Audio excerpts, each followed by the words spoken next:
Welcome to my blog and welcome to my post for the day. My post today is going to be on the law of attraction and making it work in 5 different ways. Now, what I want to do is actually just have a chat and to break down the law of attraction for you so you can understand it. Basically, if you don't get what I mean and it's a bit mind-boggling to you, just sit back and let me explain.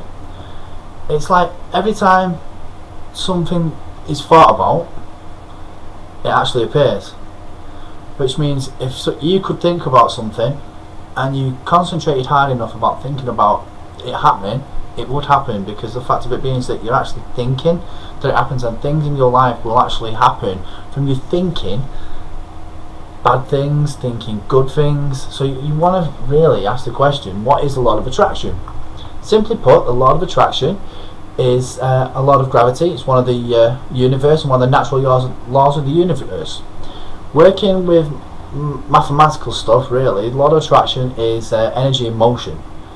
Now, with little indication, people don't see how this energy works, and I understand that you understand about gravity. I'm sure you do anyway.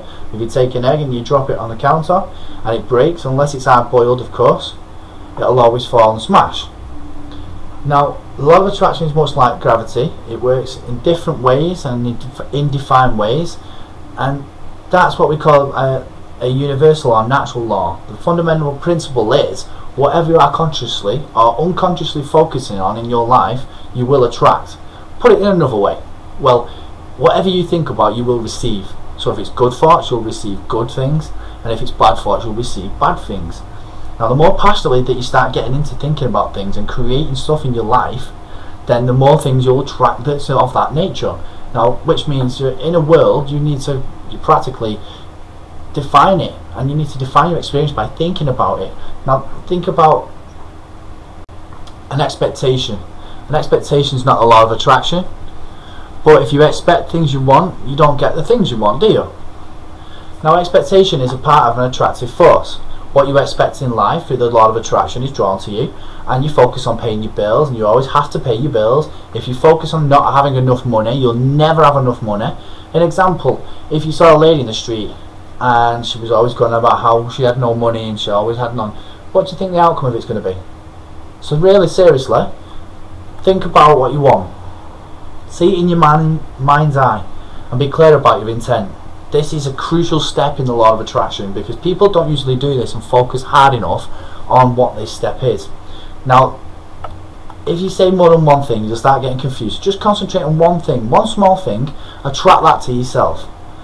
Now, the famous thing that I seen was Buddha, and Buddha actually gave a good quote that I put in this blog. It's all we are is a result of what we've thought about, which I think is fantastic. We are what we think about. If we think we're overweight, we're going to be overweight. If we think we're thin and we're healthy, then we're going to be thin and healthy. If we think we've got a successful business, you'll have a successful business. If you don't think you've got a successful business and you can't generate leads, well, what's going to happen? You're never going to generate them, are you? But take some time to ask yourself honestly, how do you feel about what you've been tasked to go for? Go inside yourself if you can and have 5 minutes to yourself and write down some thoughts about what you want to happen in the next 12 months in your life. Talk to a friend and listen to them carefully and note what they say. Are you sabotaging your own desire by listening to other people's erratic behaviour about how bad their lives are? One book that I have really got into is James Ray's The Secret. Now, he's wrote in this book, and he's actually done some really good stuff in this book, and I suggest if anyone has got a right mind and wants to learn how to use the law of attraction to create a lot of success in their life, then you'll go and get The Secret, because The Secret is the biggest selling law of attraction book on the planet. There's no doubt about it. Now, step 3 that I want you to go into now for the law of attraction, for this 5 steps, is create a visual image of your intention.